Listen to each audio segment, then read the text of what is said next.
I'm Maxine, and I'm a second year undergraduate doing sociology at LSE. And I am here with Franklyn. Hi, Franklyn. Hi, Maxine.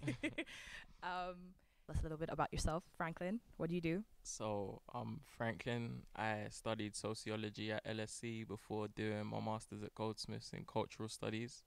Feels weird to be back here.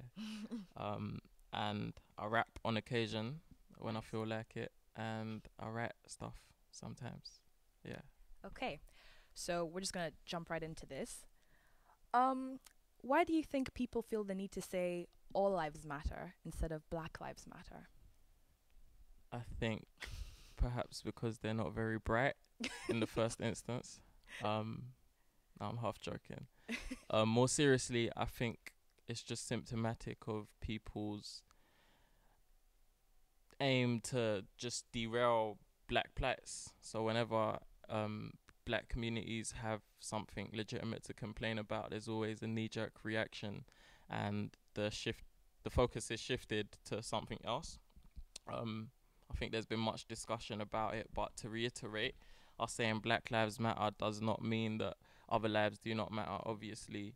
But like someone has very eloquently said, all lives all lives can't matter until Black Lives Matter first. So, um, yeah, I think it's just a derailing tactic, and also perhaps just ignorance in people not understanding what we mean when we say it in the first instance. Mm-hmm.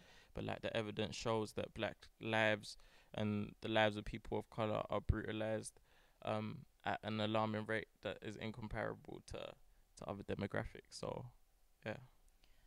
I feel like a lot of people think that Black Lives Matter is a lot more US centric than UK centric. Do you think that Black Lives Matter has legitimate claims in the UK? I think that of I think it goes without say that the concepts are transferable. So while of course we need to be sensitive to geopolitical specificity, of course the US is much bigger. Mm. Of course people are killed by police at increased rate to here in the UK, but the concepts are transferable. Yeah. I think that it's evidenced in the now frequently cited statistic that there have been 1,500 deaths since 1990 after contact with police. And although black people only make up just over 10% of the UK's population, they account for around 35% of those deaths following police contact. So the disproportionality is just blatant. Um, so I think that, of course, it makes sense to talk about police brutality in the UK, and I think it's dangerous to romanticize the Metropolitan Police as being like way nicer Mm. than US police forces, as dancing with us at flipping carnival or whatever. We shouldn't romanticize them because they are very capable of killing people, killing unarmed people, as they did with Mark Duggan, Mm-hmm. as they did with John Charles de Menendez, who isn't black but is a person of color. Um, there are so many cases to just highlight the fact that police do kill people in the UK. So yeah, we shouldn't eclipse that fact. And if the UK government said to you, Franklin, if there's one thing that you would like us to do to help Black people in the UK, what would you say it would be? Who can possibly answer that question?